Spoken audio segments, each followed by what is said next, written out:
Welcome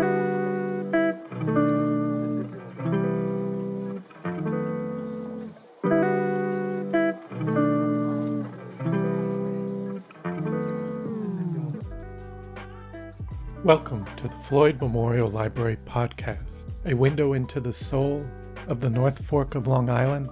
We'll delve into the pulse of our community, its pressing issues, promising opportunities, and the rich stories that weave our shared history. I'm your host, Christopher Bianchi, and for episode 104, we sit down with Jacqueline Dinan, author of The Unsettling Legacy of Wayland Jefferson and In the Search of Barnabas Horton. Our conversation delves into her journey into genealogy, how she first became fascinated by it, and what ultimately led her to focus on Barnabas Horton and his legacy in Southold. We also explore her latest book on Wayland Jefferson, Southold's first official town historian. From his childhood on the North Fork to the varied and sometimes difficult paths he traveled, Jefferson was a man of deep intellect, a love for literature, and an eye for history's more complex and often taboo subjects. We discuss who he was, both as a historian and as a person, and what made him such an intriguing figure. Finally, Jacqueline shares her own first experiences on the North Fork and her thoughts on its future. It's a conversation about history, identity, and the ever-evolving story of a community. So I hope you enjoy episode 104 with Jacqueline Dinan. This episode was recorded October 8th, 2024.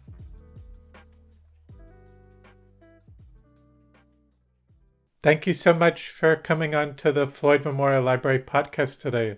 Really looking forward to talking to you today. I've been looking forward to it myself. Thank you. And so I'd like to just start off in the beginning, if you could give us a little introduction about yourself and your background. I was born in 1961, the year Wayland Jefferson died. I don't know if that had anything to do with my interest. I grew up in Westchester County, in a small town similar to Southold, along the Hudson River, and went to school, went to college, eventually became a stay-at-home mom, but was always interested. I was known in my family as the student. I loved to research, and I did like history.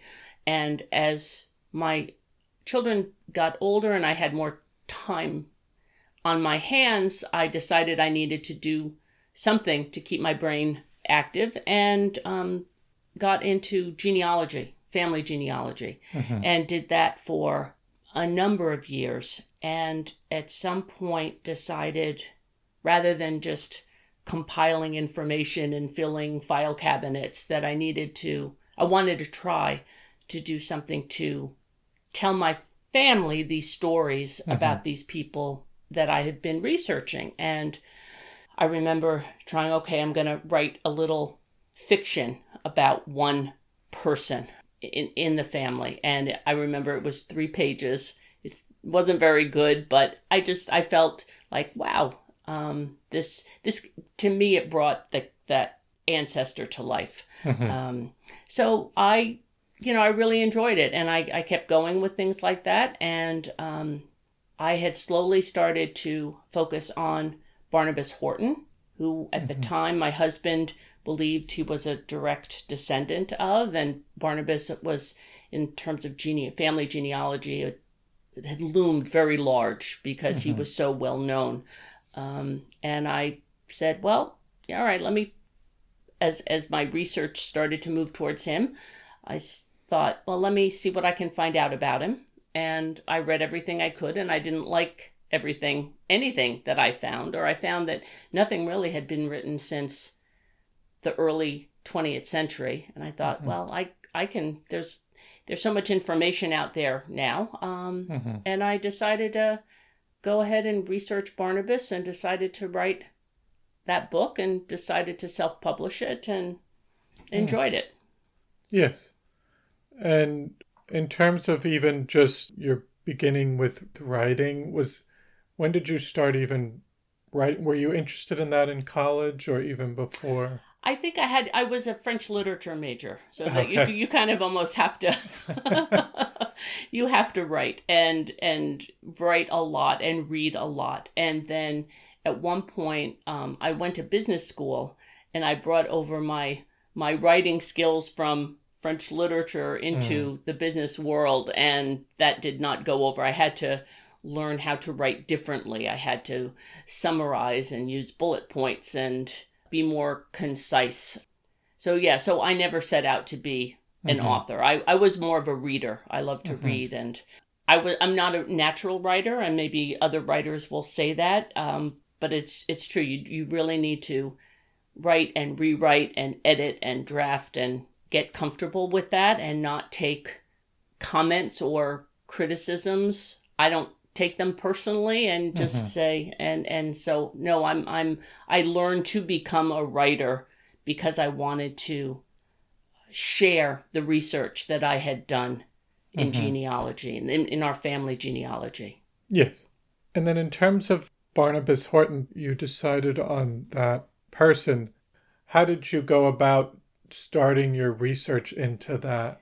It took a while. It was like I kind of tiptoed into a very cold ocean, tiptoeing, because there was, at first it seemed like there was a lot of information from family histories written in the late 19th century.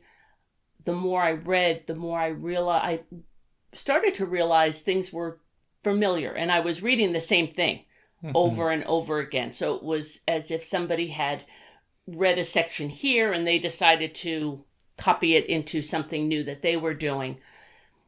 And I think that's when I started to realize, well, I just don't want to copy what other people have written. And again, there's been so much research. And I guess I also loved social history. So not just about people, but from the 60s, I knew that there was different specializations, but also from studying French literature, there was all these French scholars who had really were pioneers in the field of, they were social historians. And I think, someone went to church registers and just copied all the name or tabulated all the names of that were given in baptisms. And they, they learned about community and culture from these very, I guess we'd call it kind of now broad digital humanities, just compiling records of everyday people and not of institutions, churches, and royal, dynasties. And I thought, nobody talked about him being a baker. They just said, oh, he was a baker and he was very rich, or, oh, he was the sheriff or the constable and a judge, and so he was very respected. But I wasn't finding any background information about that. So I think one of the first real steps, like, okay, let me find out what's out there. I took a trip to Boston at the New England Historic Genealogical Society. They have that huge library there, but they also have, I think, 2 sets of collections from researchers that had done work funded by other Barnabas descendants, and they had donated all of their research papers and correspondence and letters and findings, and this I'm forgetting the name of the man who funded it, but essentially paid researchers to go translate Latin wills and records from Kew Gardens, the National Archives. And I thought, wow, this is, there was a lot done, but a lot that's very typical in family genealogies. It's sitting in a file cabinet and nobody really gets to see it. So I think I spent 2 or 3 days just doing nothing but reading through all of those collections, and then started to branch out in terms of, well, you could say branch out. Sometimes we refer to them as rabbit holes, going down a rabbit hole, and started to look into, well, what was it like for a baker in the 17th century? Could they get rich? And as it turns out, they really couldn't get rich because the price of bread was regulated.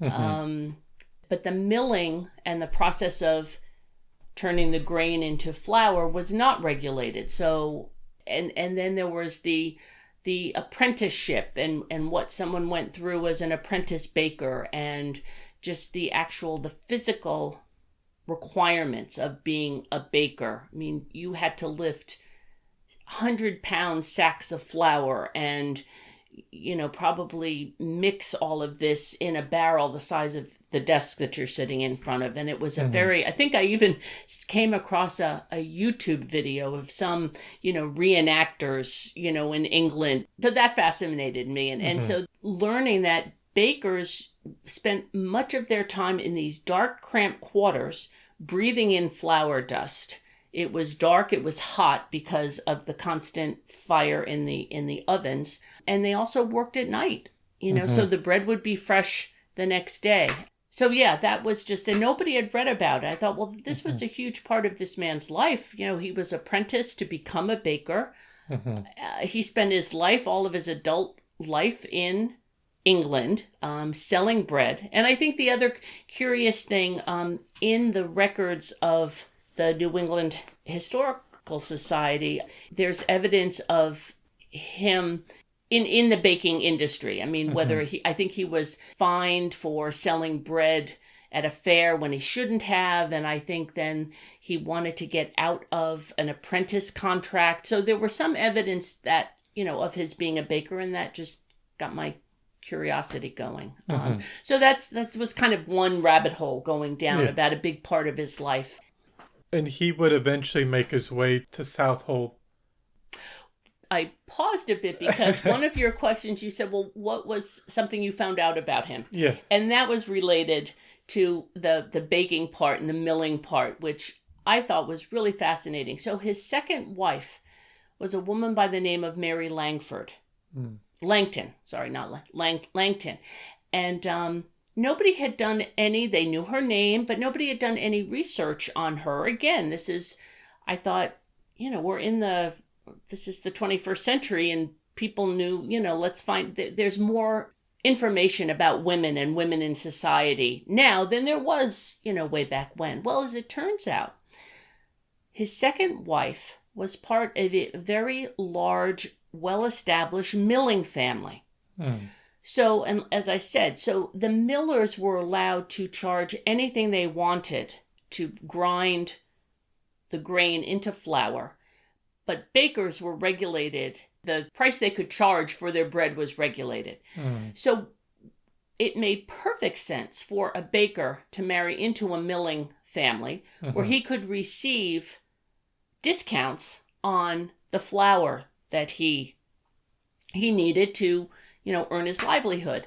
And then going through her genealogy, I discovered that she had a brother who was already, they're called a freeman. He was a citizen of Ipswich, Massachusetts. And we know that because Mary's mother had written a will naming all the children, and the brother and 3 grandchildren matched it was identical to a family that had settled in Ipswich in 1635. And Barnabas didn't decide to come to Southold on his own. We don't know if some things, and I talk about this in the book, there were events that could have pushed him out, but he also had the pull of coming to the colonies or New England was he had a brother-in-law who was there, who was established, who was perfectly obligated to help him and his family. So he first wound up in Ipswich, Massachusetts, and there's evidence that he started to look around like, okay, this is nice, but it's getting crowded. Where do I want to go? And he actually put in a bid for land north of Ipswich in today's New Hampshire. There's this collection, this archival collection. If he comes, he was granted 5 acres if he comes by this other town. Well, he never wound up going to Hampton, Mass, but he eventually decided on Southold. And the interesting thing was, I think he took advantage of relationships and opportunities that his marriage to Mary Langton brought to him. Not necessarily he was the patriarch and, blah, blah, blah, this is what we're going to do. And, there's a myth that he was part of Reverend Youngs's congregation back in England. That was the the first minister of Southold, but there's absolutely no evidence that they knew each other and before they arrived in, because Reverend Young's and his family, they traveled totally separately, and they had settled in Salem, Massachusetts. Salem was close to Ipswich, and so I think there was some kind of a grapevine, like, oh, where's the good land or where's the cheap land? And so, yeah, I think one of the great things that I learned was that his wife played a really key role in not necessarily his landing in Southold, but his landing in Ipswich, which then opened up an array of other opportunities. Yes. And then I was just curious, when you were doing research on him now in Southold, were you able to find what he thought of the area or how he would describe Southold throughout his time here? Or is that wasn't really... No, he left no letters. Oh, okay. No diary.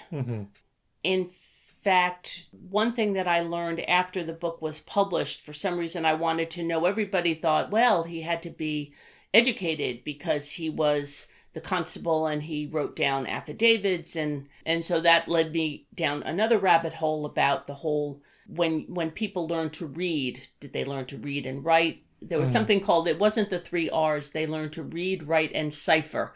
So reading meant literally the print word in a book, like for a Bible. And writing was, learning an alphabet and learning a pen. He did, I found his original will, and he did know how to sign his signature, because the signature on his will is different from the original records in Southold. So my theory is that he was trusted in certain positions, but there was a scribe or the secretary, and he swore. In fact, none of his children, I think maybe that's with the grandchildren, there start to be more of a written record. But no diaries, no letters. Okay. And within the book, do you discuss within Southold, or even if you wanted to talk about Eastern Long Island and New England, just if there was any transition from more of a Puritan settlement to more of a secular community within this region here? We know very little about Reverend Young's and the type of minister he was. He left no sermons, no letters. I think there are 4 written records, and one was his property, an inventory of his property, and the other was his, I'm going to say this wrong, his non-cooperative will, which he gave orally. And I think there's a property deed. He deeded a parcel of land to his son. And in the book, I talk a little bit about there were 2 trials of Quakers that were brought to New England. And I'm going to be a little short on details, but one was, I think, a guy named Arthur Humphrey and Arthur Smith, and they were very treated differently. People in Southold found, if you dig into the records, they were pretty tolerant, and they weren't crazy in terms of religion.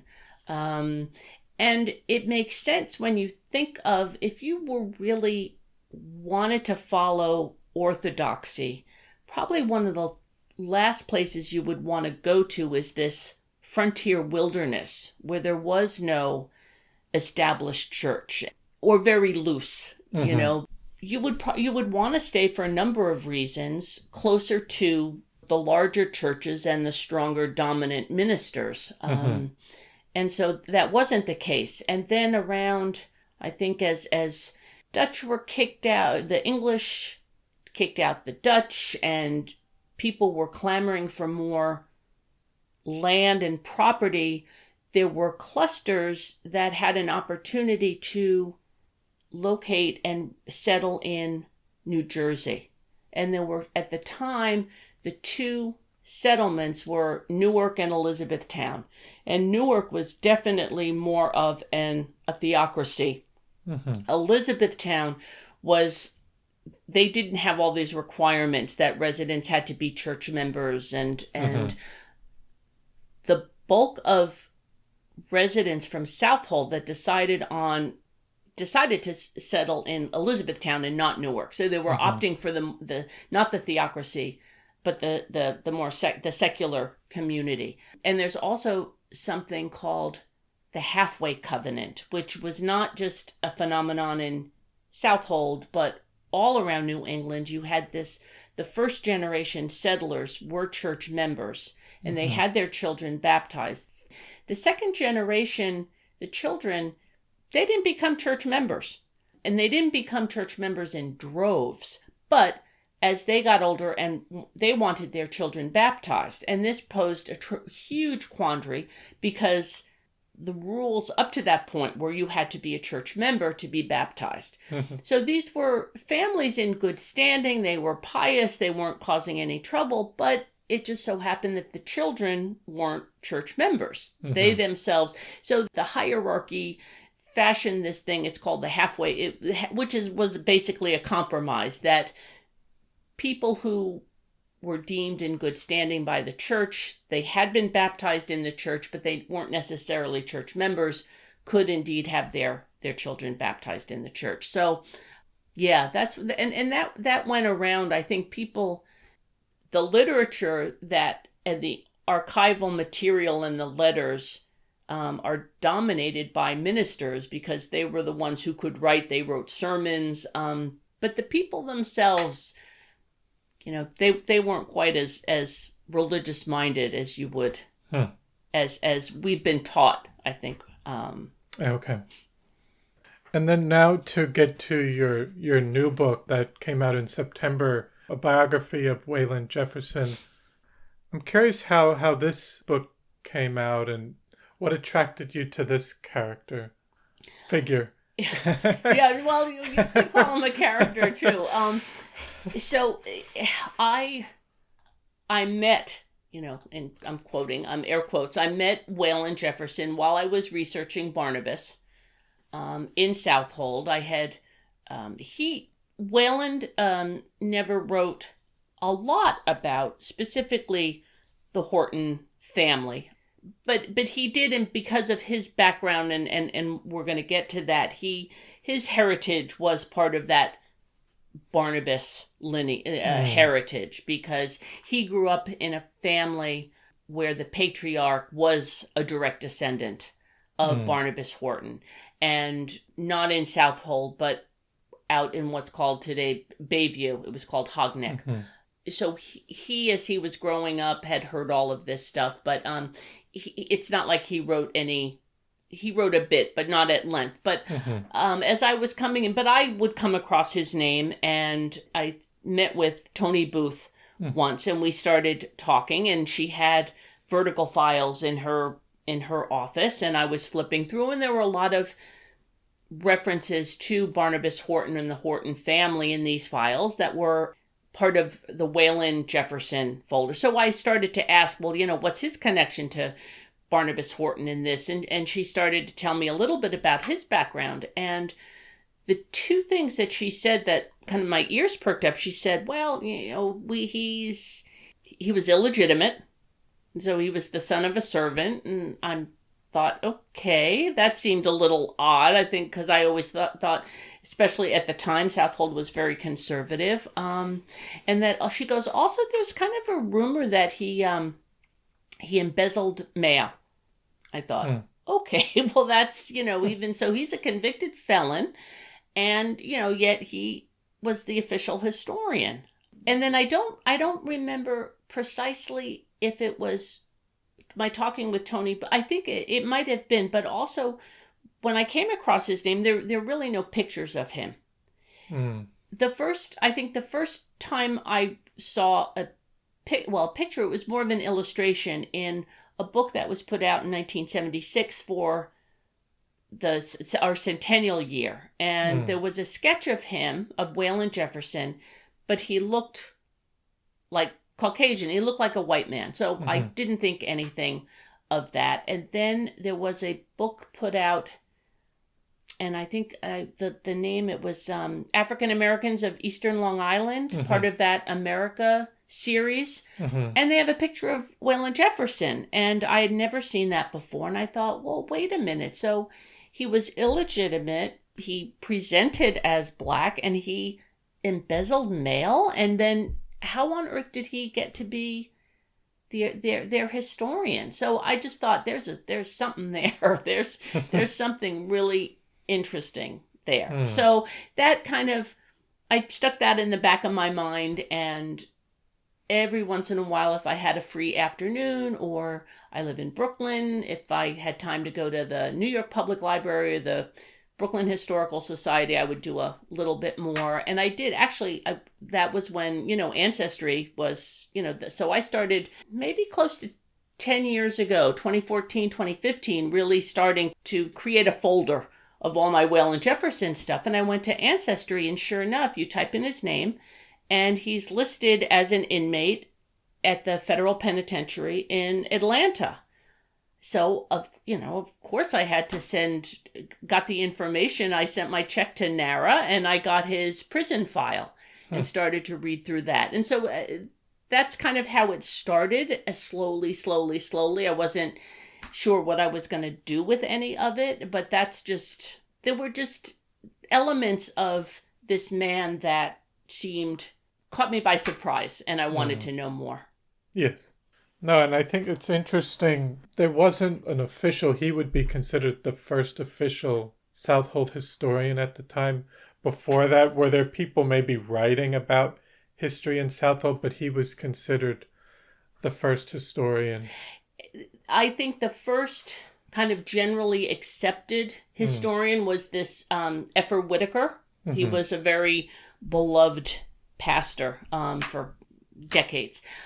The position of town historian was, I'm going to say, put into law. I mean, it came after the 1911 fire at the state capitol in Albany, where they lost a considerable amount of archival material. And the lawmakers there decide, kind of as a backup, they wanted to encourage and support localities to preserve records on their own. So again, if there was any other type of catastrophe, there'd be a bit of a backup. So I believe in 1919, the New York State passed a law creating the position of an official historian, and they said that every town, village, municipality should have one.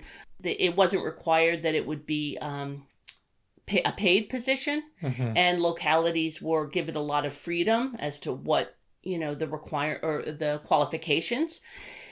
But Southold didn't do anything official or formally. There was another minister who kind of served in that role, Charles Craven. He was a pastor in Mattituck, and also was very active, and for a very short time, the president of the Suffolk County Historical Society, but he stepped down. And it wasn't until 1935, I think, and again, part of the Depression and leading up to all these big anniversaries, the town decided they needed somebody, I guess, to formally, and that's when there's a formal resolution to appoint Wayland Jefferson as the official town historian. Now, the one problem with the legislation is they talked about appointing a historian, but nobody wrote any language into the bill that talked about getting rid of a historian. So unless a historian decided voluntarily they wanted to leave, or they moved, there was really no way to remove a historian from their position once they had gotten in. And in terms of his upbringing, and what was his education, and how did he get interested in history over that time, even from a child into his 20s and 30s?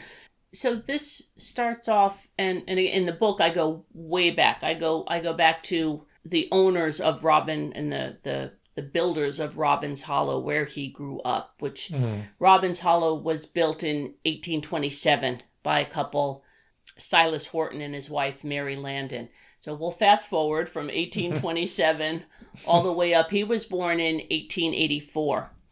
And he went to, like I said, so he was the son of Louisa Jefferson, who was a servant at Robbins Hollow, and his father was never formally or officially publicly acknowledged. So there's gossip that it was someone from the Dayton family who had married a Horton, but records and Jefferson himself put on certain legal records that his father was a man named Nathan Davis, who was a farmhand. So we don't know anything about, how that happened, the relationship. But we do know from that his mother was black and his father was a white man. So his ancestry was mixed, but he was raised in the Robbins Hollow homestead there. He went to the Bayview School, which was the one-room schoolhouse, elementary school, and he excelled. He loved to read. He loved to read Dickens. He was very precocious. He asked a lot of questions. He was curious. He followed, I was going to say when he asked a lot of questions, he followed people around the house and would just absorb these stories about Horton ancestors. And again, in this Robbins Hollow homestead, they kept things in the attic. There were trunks from Silas Horton when he was a New York State assemblyman. There were papers from different members of the Landon family and the Horton family going back.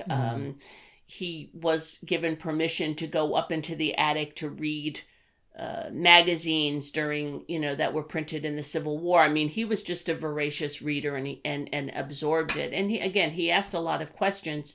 When he outgrew the Bayview School, he wound up going to a new school in the village of Southold. That was started, again, through the New York State Regents. There was a law. It was a public school. It was called the Southold Union School.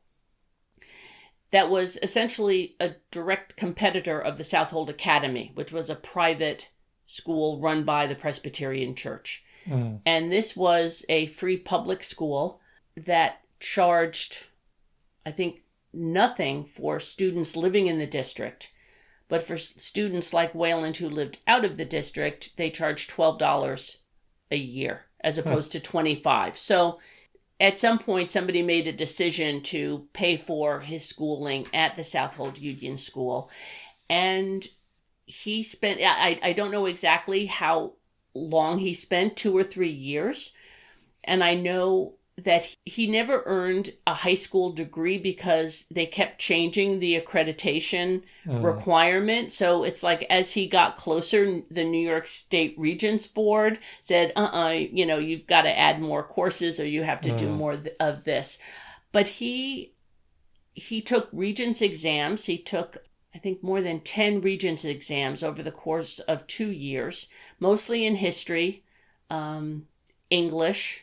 And that's it as far as we know of his education. I know there's some in a newspaper article that reported on his first lecture at a DAR lecture. It was reported that he was a student at Columbia University. I've never been able to find that. In fact, I found that he never matriculated at Columbia College. There's a possibility. Well, either he inflated his resume, which is, he wouldn't be the first person in the world to do that.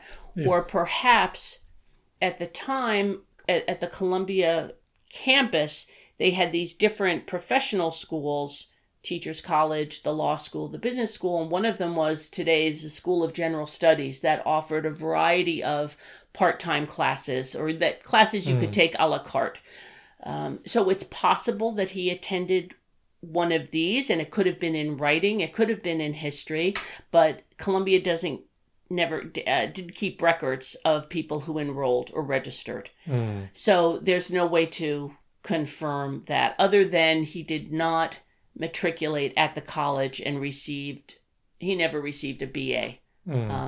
It makes sense because the article says Columbia University, so he wasn't specifying, it was Columbia College. And at the time, I mean, going back, this would have been in the sometime like before 1910, colleges were very, they had a lot of, it was a classical education, Latin and Cicero and all of that. And I don't know if he would have thought that was worth his time. He wanted to be a writer. He wanted to be a writer. He started in fact, after he finished the Southold Union School and before he left for New York, he did start to draft a novel called The Muckrake in Bayhold. I know nothing about it other than the title. It's, I guess, supposedly lost. So I think growing up in Southold, it's hard not to be interested in history, given he was interested in so many things and he was curious. But my theory is that he never intended to be a historian. He wanted to be a novelist. And circumstances pushed him on to the path of becoming a historian later on in his life. Well, it's interesting. And he became a historian, was it 1920? Well, he married his wife Sarah in 1909. He took the civil service exam in 1912. And he then moved, after the civil service exam, then he was hired as a temporary post office clerk in around 1913. And then 3 months later, he became a permanent clerk. And then he and Sarah, again, at some point, I don't know when, I don't have any letters. I'm trying to figure out through census records. They moved to New York. He's working at the post office. In the summer of 1913, he was charged with stealing 2 letters containing a total of about $5.75. He first pled not guilty, changed his plea, pled guilty.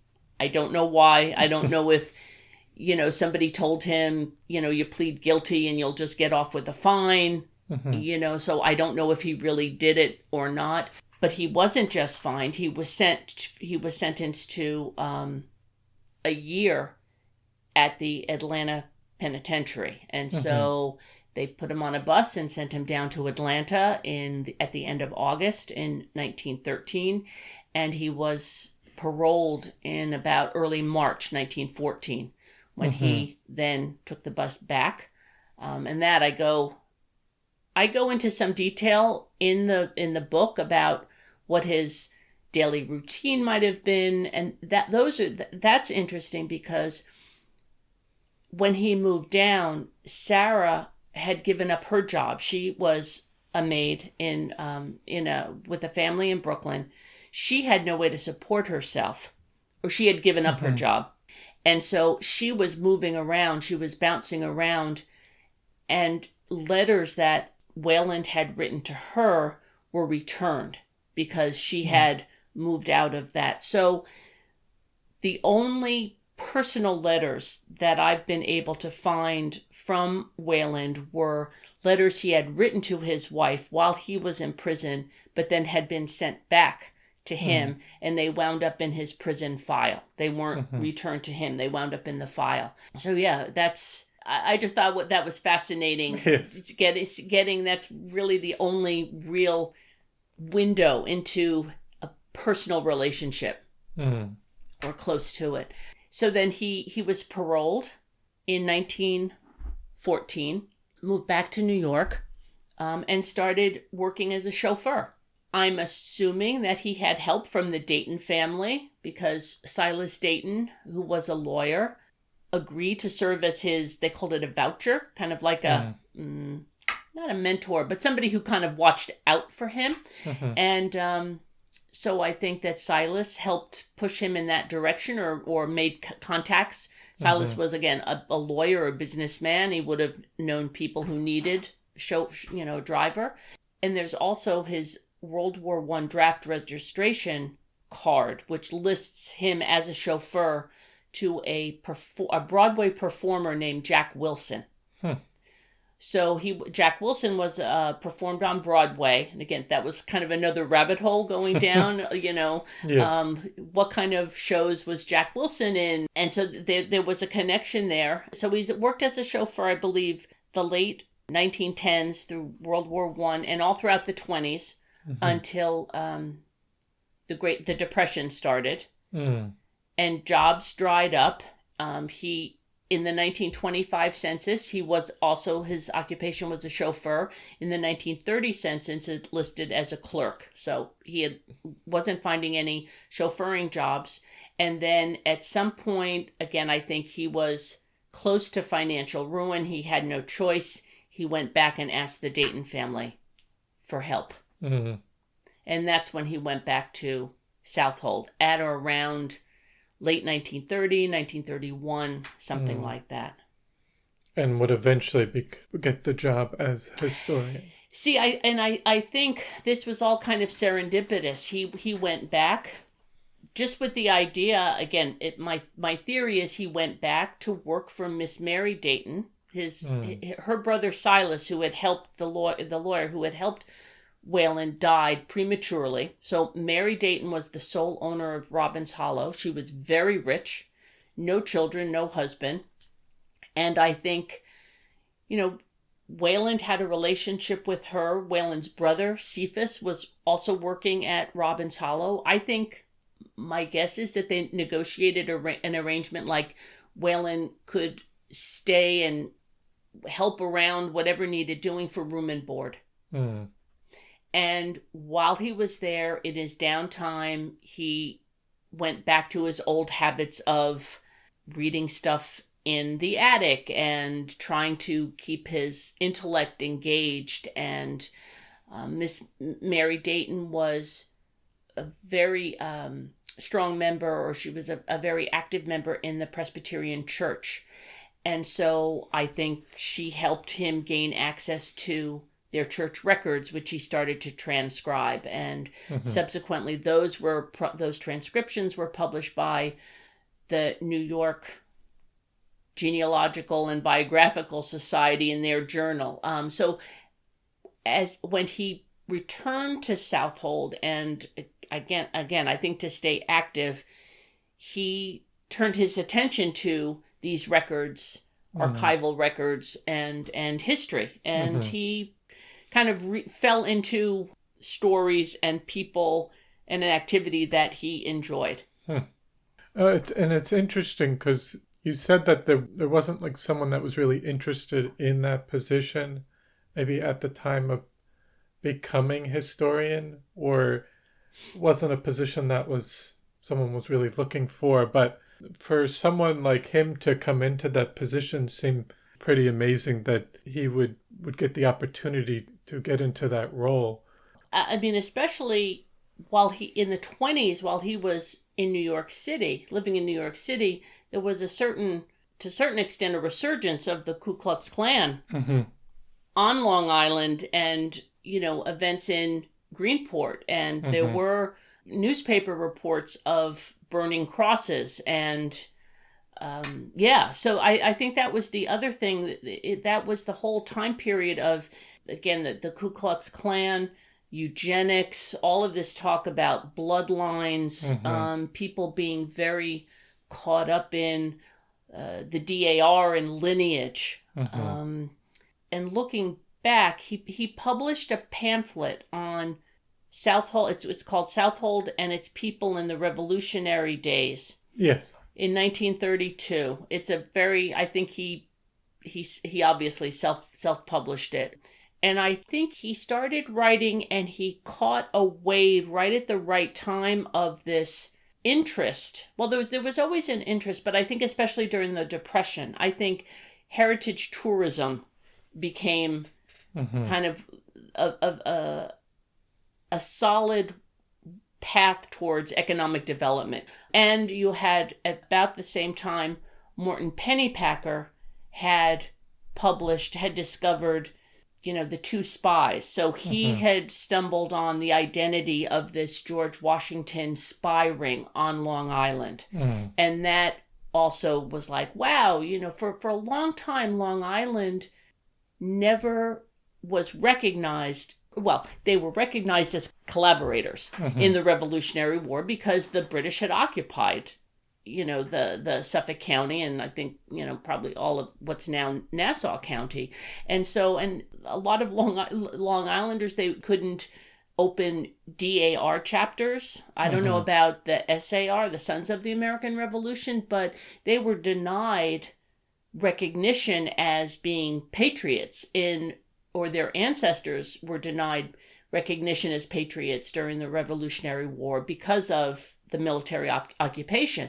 So all of a sudden, a couple things. So you had Morton Pennypacker coming out with the identity of the spies, which proved that they were patriots. And then there was a guy named George Frederick Mather published his huge compilation of Long Island refugees to Connecticut in 1776. And so there was this more of like, wow, we finally have evidence that we were patriots, or our ancestors were patriots. And so it triggered a whole bunch of activity on Long Island around the Revolutionary War. And it had been pulled away from the Puritan foundings, and there was just more of a coalescing around the Revolutionary War as the event to bring people together. And finally, Long Islanders were able to participate in that. And so I think, a lot of it was lucky coincidence that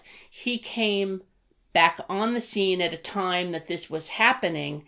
And Mary Dayton had in her attic all of this archival material that had never been read or viewed or published before. And he took advantage of it. Yes. And also, now as his time as historian, did he disrupt some of the traditional narratives of the area? And were there some taboo subjects that he focused on and compared to other historians at the time, or? Absolutely. I use the phrase sex, smuggling, and slavery because he, for whatever reason, he enjoyed getting under people's skin with certain subjects. So it's not just being secular, but he really had to dive into it. And when I say sex, he going through the church records, he uncovered that there were a lot of cases that were recorded in the register book of fornication.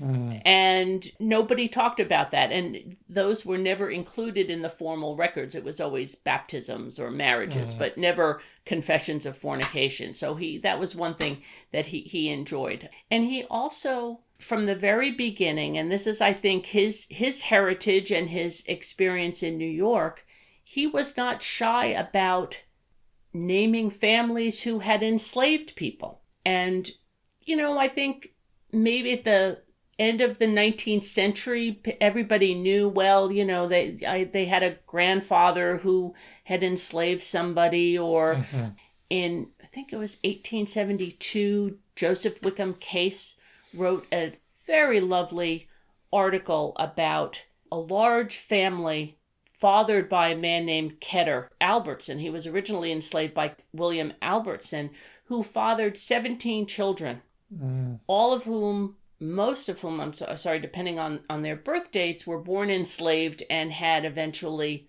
become free and had moved on. And Joseph Wickham Case listed every one of those 17 children and gave a lot of information. But that kind of acknowledgement or recognition had been tamped down after the turn of the century, and especially with all of this other talk of the DAR and lineage, and nobody wanted to talk about slavery, especially in the North. That was a Southern thing, that happened in the South. But Wayland wouldn't let it go. He talked about how, again, he kept mentioning that there were plantations in Southold that had just as many enslaved people as along the river in Jamestown or Jamestown, Virginia.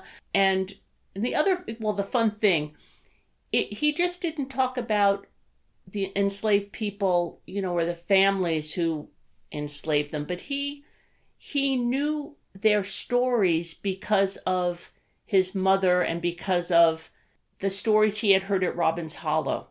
So the few examples that he would bring, or the stories that he described or wrote about enslaved people, they were their own agents. They were their own actors. Yes. And then also, as you mentioned, that he is still like a controversial figure, but you mentioned that he was interested in writing and even wanting to publish books, but in terms of his research and methods in terms of history, was that more controversial to how people thought if he might have been embellishing or maybe his own personal experiences or biases, and how much can you take from what he has written? And just curious about that. Yeah, I should have stopped you right when you said, when you talked about his methods. I don't think he had he didn't have methods. I don't think he had methods. I think he didn't go, he wasn't a trained historian. I think he enjoyed talking to people. So I think he had this, he melded documents with oral history with, yes, a certain amount of embellishments. And I would call them embellishments more than sensationalism. You know, again, maybe a little exaggeration, a little inflation, like great inflation, which wasn't unusual at the time. I think in a way it caught people's attention, like very much like people do today. The methods of distributing your history or your stories were limited. It wasn't like he could post a blog on a computer. I mean, he had to either pay for a pamphlet himself, or he had to find somebody to publish what he wrote. And most of the things at the time were in the newspaper. So one of his biggest revelations, and you probably have heard there's this, in certain circles, a debate over which town was settled first, Southold or Southampton. And it's long-standing, and I don't have to go into all of it, but Southampton always had a certain advantage because their written record specifically said they had a date, they had signed contracts and signed agreements, and Southold didn't have any of that. And Wayland claimed around sometime between 1936 and 1938 that he had a document that indicated or was evidence that actually the town of Southold began not with Reverend Young's coming over in 1640, but there were a group of men who had come to distill turpentine in, and I'm going to pronounce this wrong, Hashimomic, I think, in 1636. Okay. And so actually that was the first settlement on the North Fork. And then subsequently Southold settled next to it, and then after a generation they decided to merge. The problem was that the document that he cited, no one living or no one could, it doesn't exist. It's kind of been lost. And it's the information from that document, it only exists in a transcription.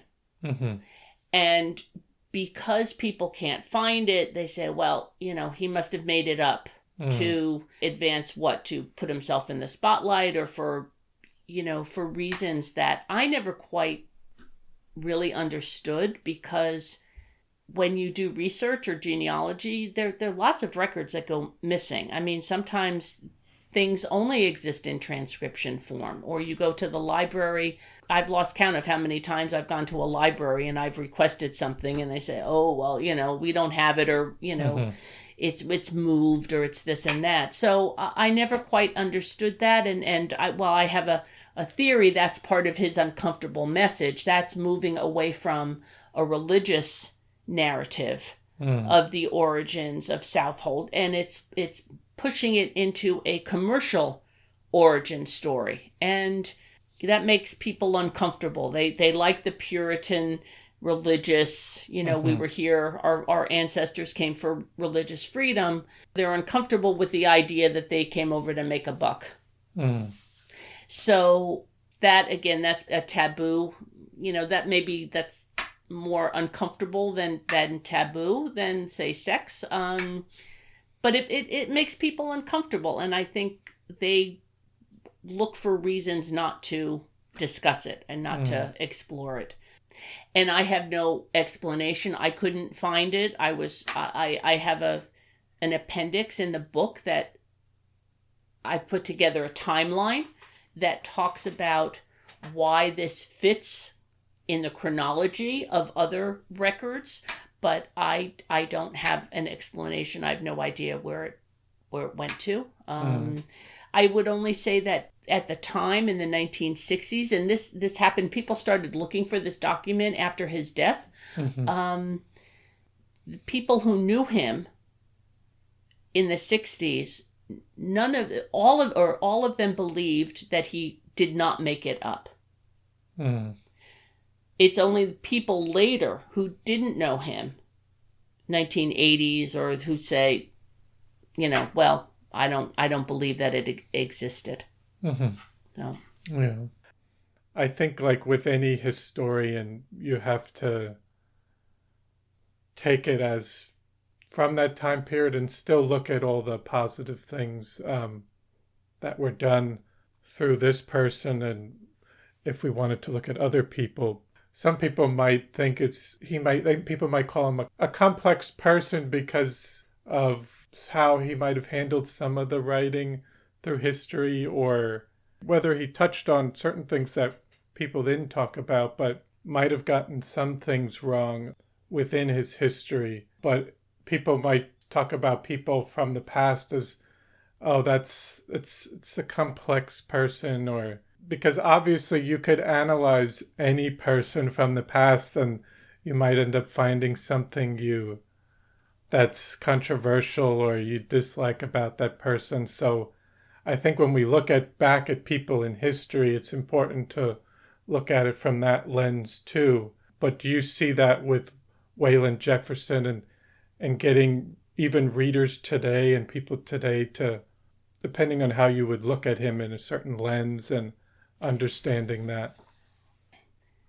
I think he was complex. I think for a black man, and I want to say black scholar, and I use the word scholar loosely because there were other scholars, in the black community that were trained. They were trained historians. You had a man named Lorenzo Green, and Wayland wasn't trained, but he had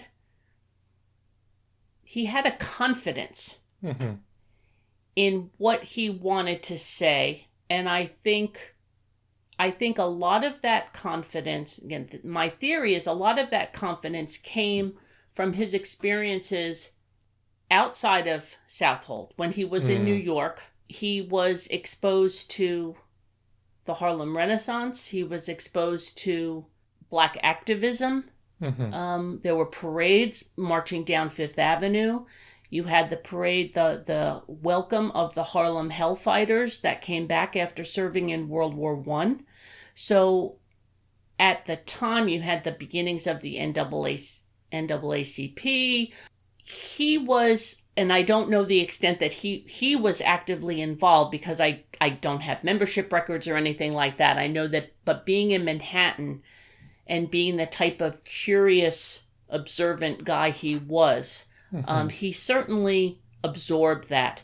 And when he came back in 1933, he spoke at a fundraiser for the Scottsboro Boys in Greenport. That was arranged by a pastor in Southold who was very active. They raised $18, and he moved between the two communities. I mean, he was just as comfortable in the white community as he was in the black community, and he brought in oral history because it might have added in a little bit of color and this. And I agree with you. As I approach genealogy and like, say, a family tree or information, I never take everything as fact, boom, unless I really know and I have experience with that researcher. I always take it as, okay, well, these are clues and this is interesting. And so let's just kind of poke around and see what's going on here. And I think Wayland was less, well, I don't want to say this right. I was going to say he was less of a historian and more of a storyteller, but that will throw him into the wrong kind of, the category of storytellers. But I think a lot of people know or maybe have read his book that he wrote in 1940, Kutchog, Southold's First Colony. Mm-hmm. And that there's a heavy dose of storytelling, like Dickinsonian. You've got Jared Landon and he's the patriot, and Parker Wickham and he's the Tory, and there's this, death match, and only one can survive. And he's bringing those two in as, stand-ins for the colonists and England. And people like, well, that didn't happen like that. And it might not have, but that's, when I say that's his way of storytelling, I think generally he was probably a much better speaker than he was a writer. When I look at newspaper articles that talk about his upcoming lectures, everybody just raves about his lectures. And not every historian is perfect in every area of history. You have people like you're recording oral history. Morton Pennypacker, after this one book about the Washington spies, somebody asked him, oh, well, you have all of this archival material on Long Island. You're certainly going to write a history about it. And he's like, no, I'm not doing that. I mean, he was not a synthesizer. He liked those little tidbits, those little anecdotes. And I think there are other historians who do. They'll sit in archives and they'll synthesize and they'll come up with patterns. And so not everybody is talented in the same way. So yes, he's complex like that. I do think that there is a tendency for people to brush him off and his works. And I think, I call it, it's like throwing the baby out with the bathwater. You can really, and I'll give one example, which I don't. So there is every once in a while it will be reprinted in a newspaper. There's a story called A Southold Romance, which is great. But it first was written down by Augustus Griffin in like the mid 1856 or in his book, in his journal. And it talks about how right around the Revolutionary War, a 17-year-old girl is married by Judge Landon to this 70-year-old man, and they go off and, they live happily ever after. And I thought, that is just crazy. I don't get that at all. But it pops up, and I thought Wayland Jefferson mentioned this incident in the Kutchog book. And it talked about how the 17-year-old, I think her name was Mary or Polly, her sister had a sister, and the sister was jealous. I was like, how could she be jealous that her sister was marrying a 70-year-old man? Well, as it turns out, so I poked around, had nothing to do with real romance, but it was about the desperation of the Revolutionary War and how the family agreed this man's wife had recently died, and he, I'm assuming, was looking for a housekeeper and a cook, and her family was thrilled to marry her legally to this man who would provide for her. She could help provide for them during wartime. They lived together. He died maybe 8 years later. He left her a very nice legacy in his will.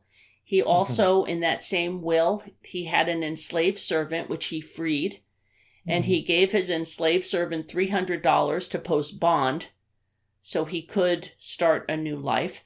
And then his widow, Molly, she lived in Southold a few years, and later she married a man named, I think his name was Springsteen, like Rufus Springsteen or something, and they went off and lived happily ever after, and that might have been the true romance. But so people talk about, there's oral history, and then there's, it's fascinating as you go, you can dig down and deep and say, well, what is that oral history really about? And to me, I think it was all about, again, desperation of that was created in Southold by the Revolutionary War and the British occupation, and how people managed to survive through alliances and marriage. And I wouldn't have been curious about that if I hadn't stumbled on Jefferson's comments about it. So that's why I say you might not be able to take him exactly the truth at every angle, but he's got this combination of oral history and fact, and it's all kind of meshed together, and it's just kind of there waiting for people to pick through it, learn from it, mull it over. Yes. And with the book, do you hope the audience, the readers, come in with an open mind, and or I guess they can decide what they think of Wayland Jefferson for themselves, but just whether with all the faults, but also all the positives, would you say, in terms of how you went about the book, in terms of your way of writing, historically providing information, but in the end, letting the audience kind of decide for themselves? I'd like them to give him the benefit of the doubt for the short time that they're reading the book, or the short time if they come across his name, rather than just, again, throwing the baby out with the bathwater, saying just for a short time, give him the benefit of the doubt. What is he trying to say? What's his message? He not everybody can be correct 100% of the time. And, I that happened to me. It happens to everybody. You don't, mistakes are hard to acknowledge. So what's his message? What's his message? What is he trying to convey from the records and the people that have been in our past, in Southold's past? And what do their examples, what do the stories, how do they relate to us, and what can we take from them? So again, rather than being so fixated on a date or a specific fact, what's the message? What's the historical lessons that he's presenting to us, and what can we take away, and what, and reflect on those lessons. Yes, definitely.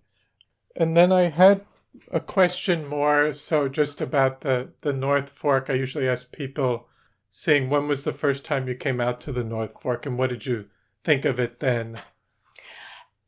I think like many people who descended or thought they descended from Barnabas Horton, and I say that because my husband his whole life was told he descended from Barnabas Horton, and about a year or two after I wrote the book, I spent 5 years of my life researching and writing this book. DNA tests showed that he has no biological connection to Barnabas Horton. Yeah. So at the time, I think one of the first trips I made out here was when our two daughters were small. We came out to see the Horton, point, the lighthouse, and say, we went to the cemetery and saw where Barnabas was buried. Years later, I came back out to research the book and went to the Whitaker collection but I always came in the off season, because I always wanted to avoid traffic, because I knew it was a beautiful place.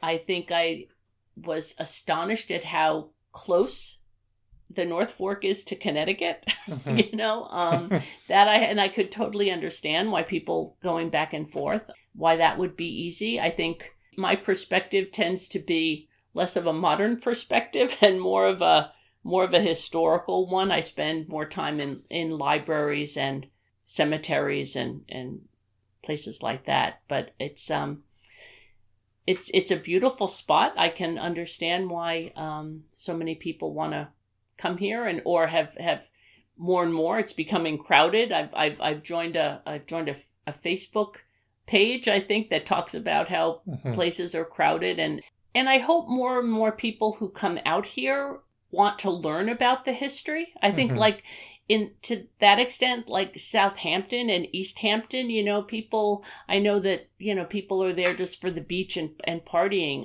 or, relaxing, but there's so much history, and it's so fascinating. And maybe with all of this, again, this new information about enslaved people and moving away from traditional religious narratives and broadening the stories and becoming more, well, I don't want to say, I mean, like just filling in these other gaps that were not really looked at as detailed at that time, and giving a more well-rounded view of the region and the history of all the people of the area. Yeah, and I think it is fascinating. I hope more and more the newer people that come out here become curious about that, and if they decide to live here,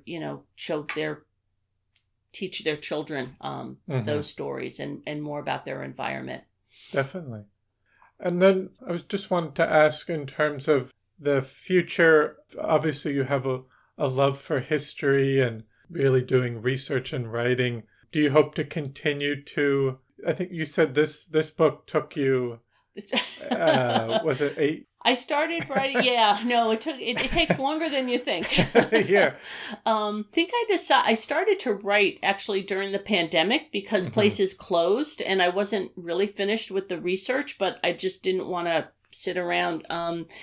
But that said, and I know it sounds a little crazy because I didn't grow up in Southold and I don't have family here, but the more I learn about and read the records and the archives, I've got like 2 or 3 other ideas for either histories of Southold or, I mean, I jokingly will say the unauthorized history of Southold or different stories I've gotten involved with.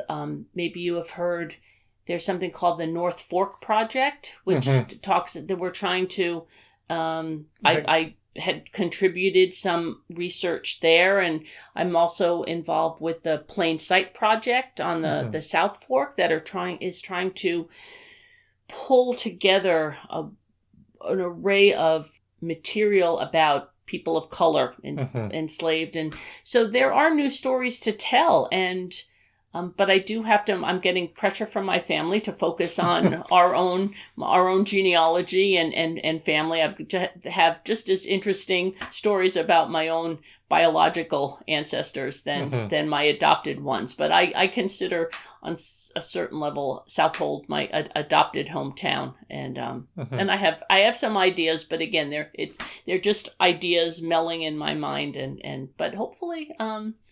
Yeah, I enjoy the research. The writing has gotten a little bit easier, and the book publishing and marketing is getting easier and more fun. And I appreciate the opportunity to come and talk to you about the book. That's been fun. Definitely. I want to thank you so much for taking the time to come on the podcast today and share your work, and also discussing your new book about this interesting person. So it was really a pleasure to talk to you today. Well, thank you very much for having me. Thank you. Well, I hope you enjoyed episode 104 with Jacqueline Dinan. I want to thank you for listening to the Floyd Memorial Library podcast, and we'll see you next time.